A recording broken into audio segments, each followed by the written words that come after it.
Please. Alright, whenever you are ready.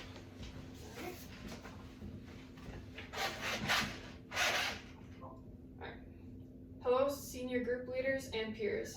My name is Specialist Elizabeth Soder, and today I will be giving you an unclassified briefing on servant leadership. The purpose of this brief is to define servant leadership and discuss its importance. The risk assessment for today is low, but you should be mindful of your surroundings and stay hydrated.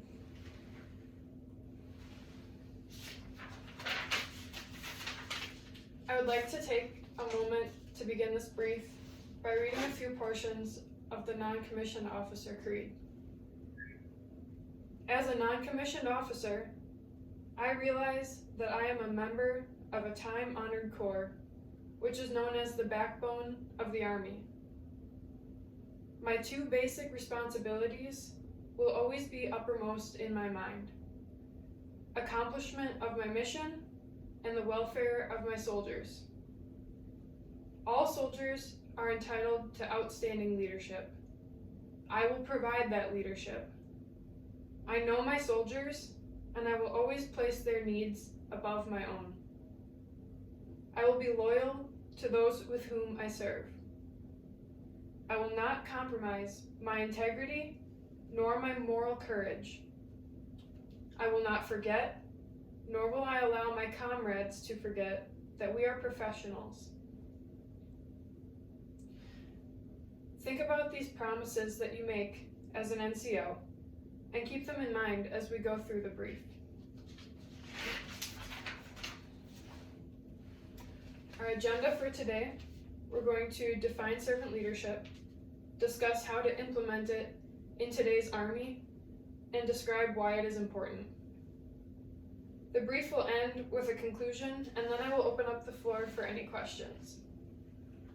Throughout the brief, I will be referencing materials from the Army Doctrine Reference Publications 6-22, the essay Servant Leadership from the U.S. Sergeants Major Academy essay, and the BLC class 006-20 PowerPoint slides for Bravo 112 Followership and Servant Leadership Fundamentals.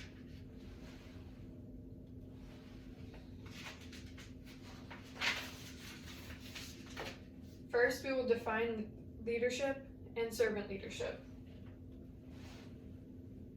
ADRP 6-22 defines leadership as the activity of influencing people by providing purpose, direction, and motivation to accomplish the mission and improve the organization.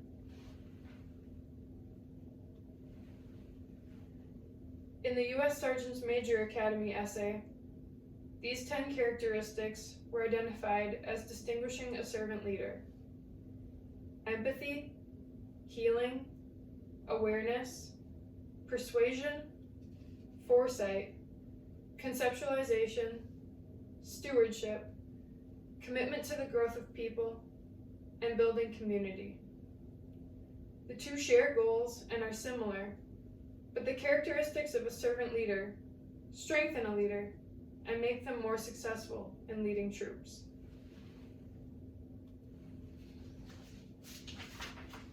This is the Army Leadership Requirements Model, or the LRM. The LRM provides details of the attributes and competencies that the Army expects of its leaders. ADRP 6-22 states that the LRM establishes a core set of requirements that inform leaders of the expectations for what they need to know, be, and do. The LRM core attributes and competencies are character, presence, intellect, leads, develops, and achieves. The LRM is directly applicable to the characteristics required of a servant leader.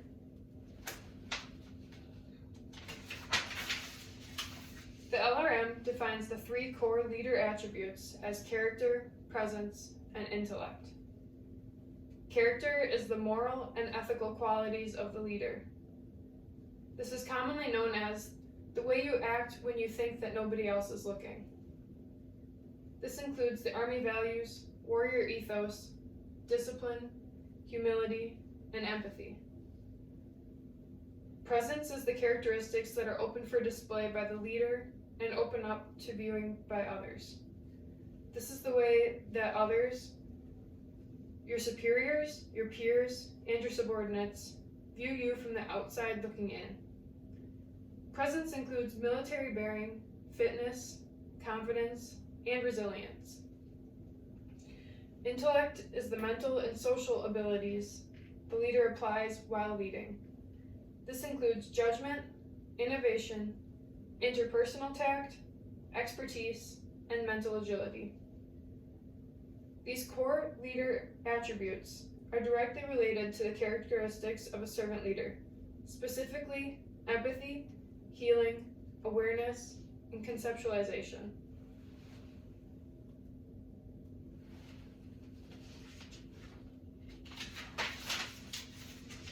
The LRM defines the three core leader competencies as leads, develops, and achieves. Leads describes someone who provides purpose, direction, and motivation. They build trust, provide an example, and they communicate. Develops describes someone who develops themselves and their subordinates. They create a positive climate, and they are stewards of the profession. Achieves describes someone who executes, adjusts, and gets results to accomplish tasks and missions on time and to standard. These core leader competencies also directly relate to the characteristics of a servant leader, specifically builds community, persuasion, stewardship, commitment to the growth of people, and foresight.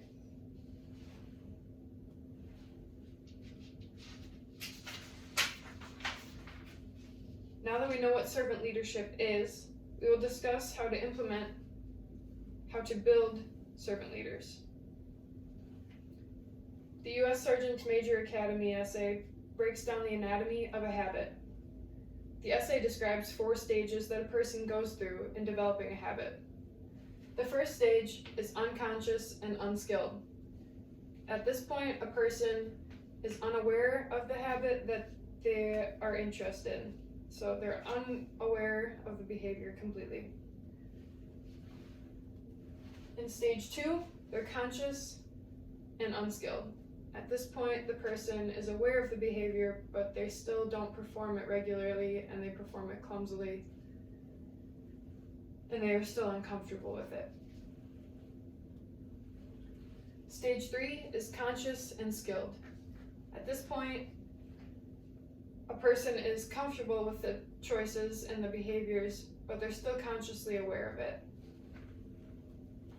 And stage 4 is when the habit is formed. They are not consciously aware of the choices that they're making, but they are comfortable with the choice.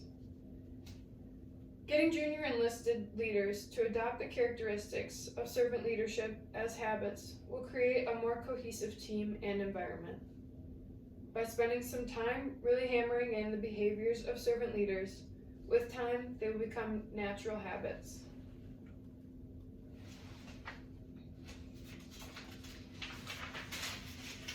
And finally, we will go over why servant leadership is beneficial.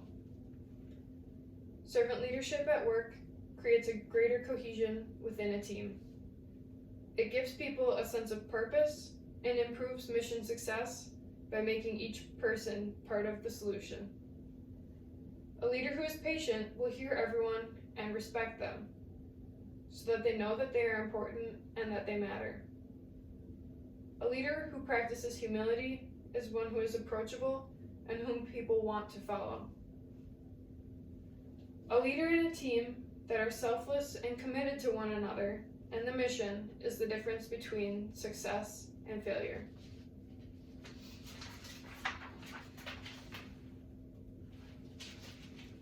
So in summary, in this brief, we defined servant leadership. We discussed how to implement it in our junior enlisted leaders. And we described the importance of it in the Army. To recap, servant leadership is the key to effective and efficient units. Practicing patience and humility and showing soldiers respect, forgiveness, and commitment are all signs of a servant leader. Servant leaders produce results and see success. We build servant leaders by instilling these habits in junior enlisted leaders. Constantly practicing the behaviors forms habits. Having servant leaders is important because they help make a successful and high-performing unit and increase unit cohesion. Servant leadership gives lower enlisted soldiers a trustworthy leader that they are prepared to follow. A servant leader shows their followers that they care, and that is what makes them easy to follow. I'd like you to take a moment to think back to the parts of the NCO Creed that we read through at the beginning of this brief. In order to truly embody the promises we make in saying the Creed of the NCO, we need to learn to be servant leaders and practice servant leadership every day.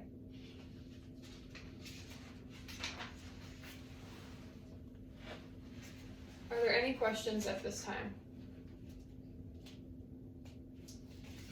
All right, and if there's any questions you think of after the brief, feel free to contact me offline. So in conclusion, in today's brief, we defined servant leadership, discussed how to implement it in today's Army, and we described why it is valuable. This concludes the brief. Thank you.